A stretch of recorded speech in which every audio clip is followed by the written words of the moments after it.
On the agenda tonight, we're going back to 1973. We're going to be taking a look at Chuck Berry and the Bee Gees performing Reelin' and Rockin'.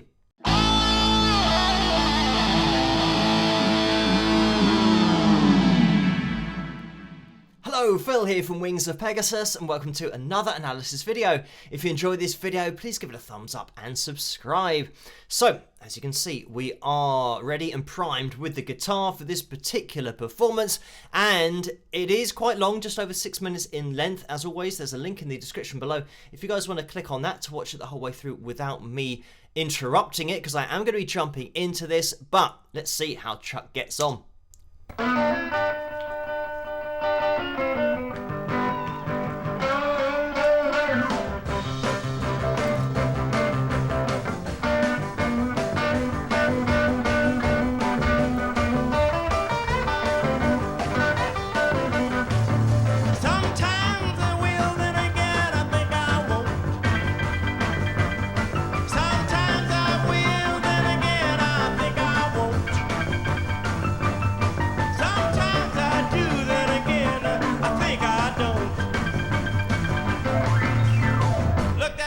It was 1:45. I said, come on, babe, and let's have a little fun. And we were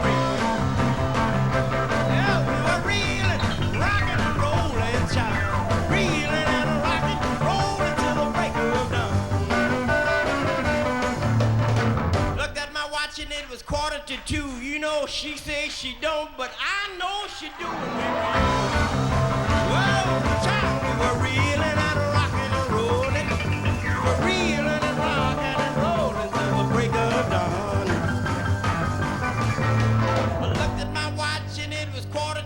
She didn't even wait 3 minutes. She said, give me some more. Reeling and rocking and rolling. We were reeling and rocking and rolling till the break of dawn. Well, I looked at my watch and it was 4:45. We was rolling like a Mustang on a 4-day drive, man.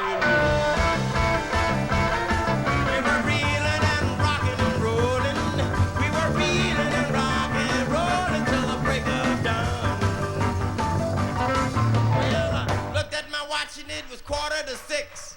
I jumped back firm like a cement mix, man.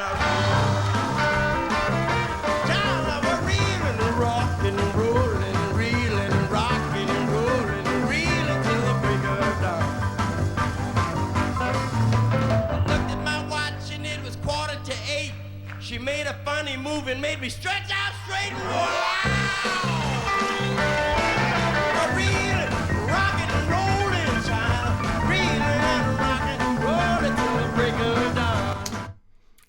So I'm just going to jump in here because we can just see off to the side of the stage that Chuck's about to be joined by Barry Gibb. But with this performance, I mean, it's probably quite risque, if that's the right word, for the day, because we're talking about early 70s here, actually, when this was first released, what, mid to late 50s, something like that. So, yeah, lyrically, it was kind of pushing boundaries. Of course, nowadays, we're not shocked by anything, because when you see live performances, they can almost be more like a strip club type of performance, and it's billed as a musical performance. But anyway, moving away from that, what I want to draw your attention to in this performance is the way that Chuck plays his guitar, but just how he plays because of his genetics, just having these huge hands. So I've just stopped the video on a frame where we can see that Chuck is playing in a really relaxed style. He's not having to contort his body to get any stretches going on. But then when we look at his fingers, his little finger is on his 7th fret and his first finger is on his 3rd fret. Now, in order for me to make that stretch, I can't do that comfortably. So this is my hand position that I would say is comfortable. So it means that when I'm playing, every fret that I have, I use a different finger for. If I want to get any higher than that, I have to move my elbow in, and especially when you're barring, playing the blues like this, I've then got to kind of contort myself to kind of make that stretch. So you can see that rather than standing up nice and straight, how Chuck is really relaxed, I have to kind of bend over and move my whole body in order to get that stretch. I mean, the other thing that Chuck does here is while maintaining this position, he actually goes up, and gets this little run that comes in, and I would have to kind of leave my position on the 3rd fret in order to get that because I've got small hands. So that shows that even stretching here, if I now try and stretch up there, it's like, doing that on stage isn't going to look particularly cool. You just have to make those concessions, just accepting, right, I've got small hands, I'm not going to be able to make that stretch. So, and I know a lot of people say, you can do stretching exercises, and yes, you'll find that when you first start playing, you can't reach as far as you can do once you've started, you've been playing for a long time. You start to get a lot more flexibility and you can open up the angles of your hand. But that's the thing, genetics will determine how far you can open up that angle, because at some point you're not going to be able to get any further, because that's just the range of motion, the full range of motion you can get, and you're just going to have to, put up with it, that genetically that's your limit. Just a quick word on Chuck as well. I know that we've featured him before, but I mean, he implemented that to so many songs, and obviously people just know that as Chuck Berry, but the whole kind of that little run and the hammer on there with that 2nd finger, again, it's just a sound, and very few guitarists have that, where there's a particular thing that they do and you immediately just think of that one guitarist. In fact, I can't really think of anybody that has something like that, where that's all you need to hear to think, oh, Chuck Berry. So yeah, it's such a unique sound. I think the thing that did help his sound and being known for this sound is the fact that he implemented the same techniques and the same progression, of course, being the blues, in a lot of different songs. So it meant that here we're in G, so when he starts down here, if we're now playing Johnny Be Good up in B, it's exactly the same thing, but we're just changing the key. So you get a very familiar sound with every single song. And yeah, you would be able to play this in B and it'll sound exactly like Johnny Be Good.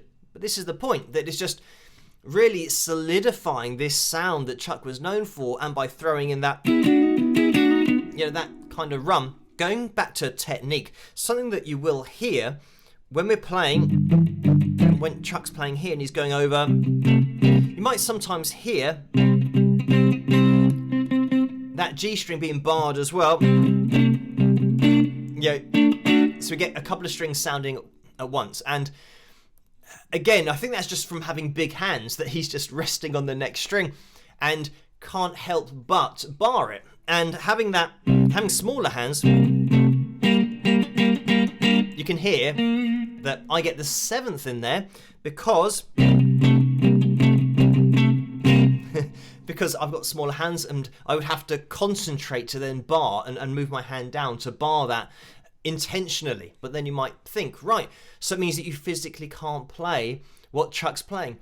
Not in the same physical way because of my genetics, but because of my genetics, having smaller hands, it means that I've got an advantage over Chuck, because when he's stretching over and playing, because he's got bigger hands, he can't help but push down the string underneath, and that's why we get that kind of those two strings ringing out together sometimes.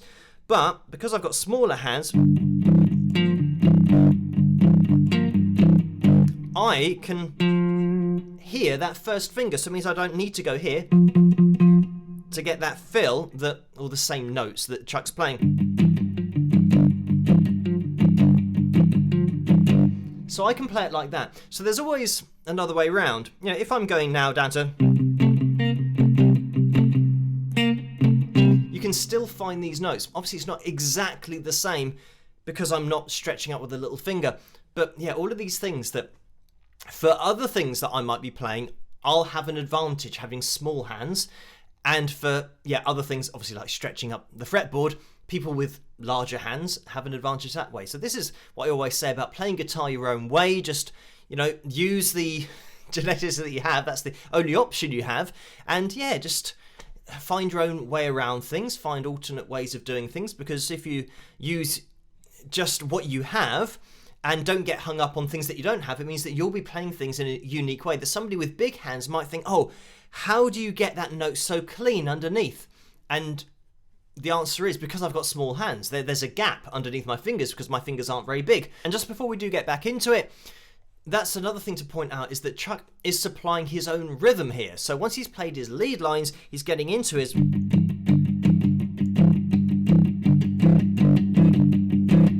jumping over to the C, back to the G,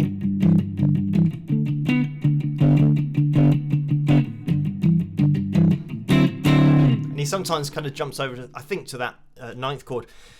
So with guys like B.B. King, I mean, he was the classic example of somebody who wouldn't play any rhythm. He would just be playing the lead lines, you know. And then when the chord change happens, he wouldn't change because he'll still be playing lead, which is fine. But the only thing about that is you always need a band behind you. Like if you were with B.B. King and it was just you and him and you said, let's have a jam, and you'll be playing the rhythm, he'd play his lead lines, and then it's your turn to play lead, and then he'd just stop. And you think, well, oh, that's not really a jam. But I always think it's good to work at your rhythm, if anything else, just to be able to jam with other players and accompany yourself, you know, if you want to, kind of breaking off between, you know, into a little bit of lead, and when you're, you know, and then jumping back down again. And this is the thing that, like there, you can kind of go down to your root note before you then get back into your rhythm. So yeah, it's a good thing to practice, to have that versatility and that fluidity to be able to change between rhythm and lead. But let's get back into the performance.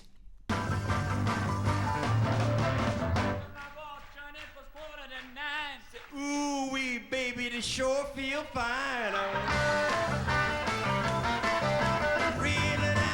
And interestingly here, we've got this fill that Chuck is playing, and we've got this. So again, kind of barring over, which is his almost default setting with those big hands. Yeah, and then, you know, back into the G. So I haven't even mentioned about Chuck singing. Don't let that fly under the radar because he's singing, playing at the same time. I always say that a lot of guitarists don't even work at singing or don't have that ability. So it is a huge thing to be able to sing, play, you know, play the chords, play the rhythm, play the lead as well. Interestingly, when Barry comes up on stage, it sounds like, yeah, the mic isn't quite as high as it should be. I mean, all in all, the Midnight Special performances were just epic on sound. They always had great mixes. It's not exactly the case here, but I'm sure that he's going to be joined by his brothers soon.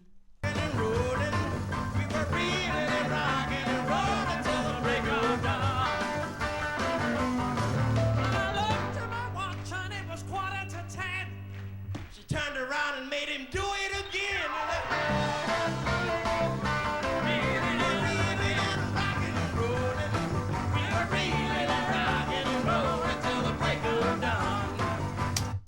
There we start to get a little bit of that classic Bee Gees sound in the background. When Robin then comes up on stage, he's hitting all of these notes in chest voice. He's really trying to belt this out. Because of the style of music, you've got to do that.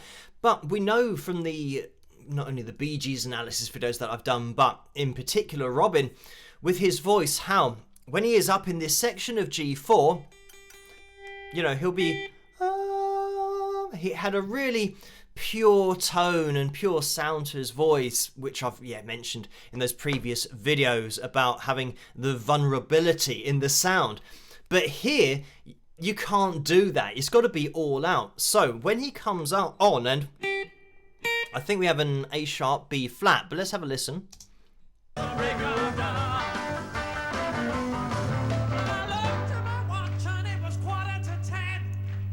Yeah, so it's that.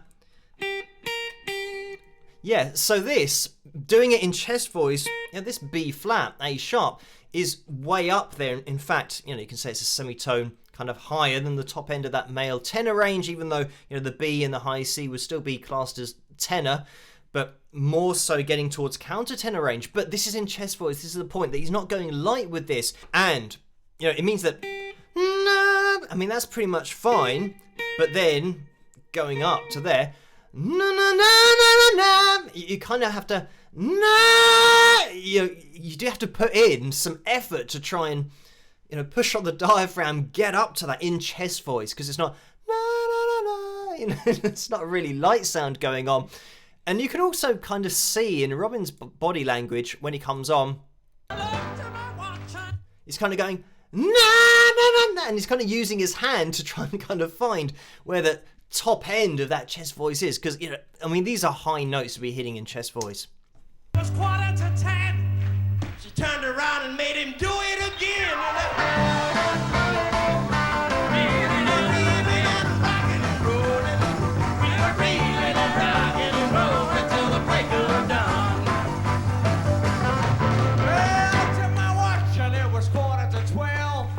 Started digging like an old steam shovel. We were reeling and rocking and rolling. Reeling and rocking, rolling till the break of dawn.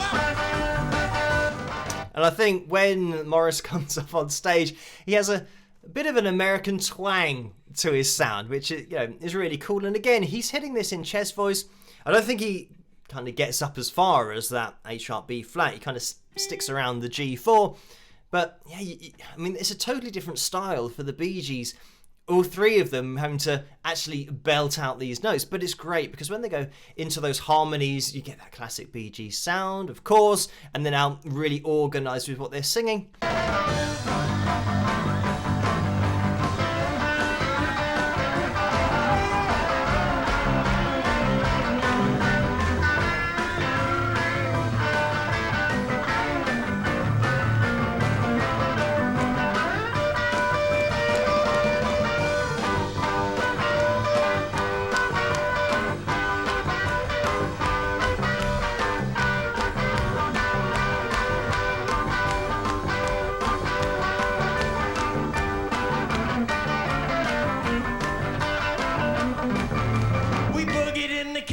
We boogied in the hall. We boogied on the floor and all up against the wall.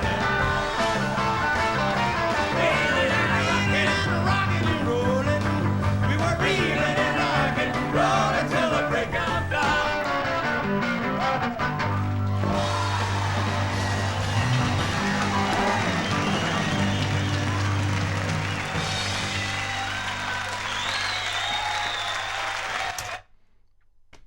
And there we have it. So I'm going to jump in there. There's a little bit longer of this video to go, of course, but what I want to mention is the showmanship side of it that Chuck brought to every performance, but the duck walk, the way that the Bee Gees are getting into it here, and Chuck is still playing his guitar. This go, all of these lines while actually doing the duck walk, moving around the stage, and he's probably got hands big enough to actually play the rhythm while doing that. So it's keeping the quality, the technical quality of playing and the musical quality at a particular level, but putting the showmanship side in as well, because that is something that can suffer sometimes. When somebody's doing a lot of showmanship, then the quality decreases because it starts to take over, that, oh, they're putting on a show but have forgotten about the musical elements going on. But we certainly don't get that here, and we didn't ever with Chuck. It'd always keep that rhythm going. But let's get back into it.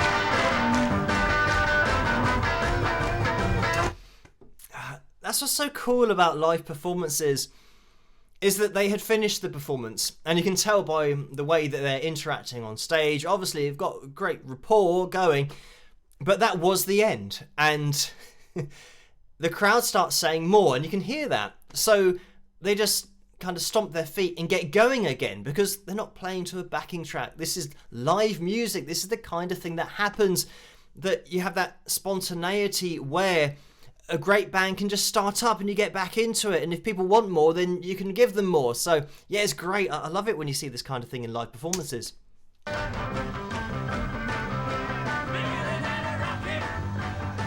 And the Bee Gees are just immediately bang on pitch and immediately just lock into their harmony vocals. So, you know, considering that they're just finished, they're just straight back into it. So, I mean, just top level professionalism and ability. Looked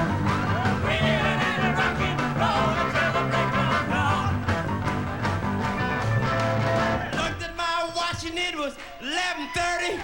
She got a hint and called me something dirty.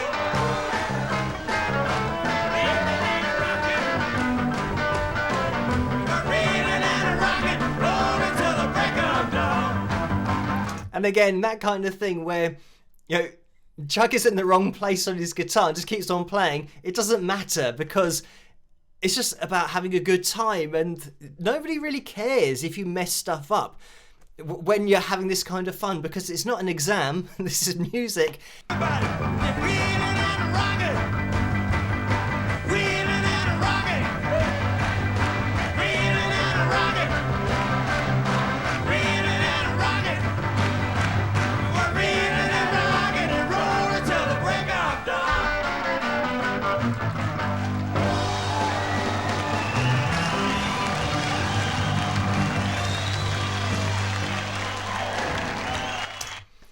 And there we have it. So, like I said, it is great, this kind of thing where you watch a performance that has been rehearsed for TV, and going to watch a live gig and watching a band or an artist perform on TV are two totally different things, because this kind of descended into, and Chuck Berry always had this kind of approach to his live shows and his TV shows. They were more like a live show. But that's what the great bands and artists can do. Even though they're performing on TV and everyone in that audience knows it's a TV show, once the performance starts, they transport the audience almost to one of their gigs. So the whole atmosphere changes. I remember I analysed James Brown, and he was on a TV show, and it was exactly like that. It went from the TV show to then suddenly a gig, and everyone in the audience was up on their feet. They then went to a break, and then they came back, and you were still at James Brown's gig. And, you know, Chuck Berry was the same. He gave everybody that feel-good factor of being at a live show, even though it's being recorded for TV. And it's great because, you know, you might see that on TV and think, right, I want to go and see this person live, because you get a sense of what it must be like. And it's great as well for it just to be about the music and bring it down to the fundamental level of why you like an artist and what music's all about. But anyway, a fun one to take a look at tonight. Thank you guys for suggesting, requesting this video for me to take a look at. As always, keep those requests coming in the comment section below. If you did enjoy this video, please give it a thumbs up and subscribe. Let me know what you guys think, and I'll catch you guys at the next one. Rock!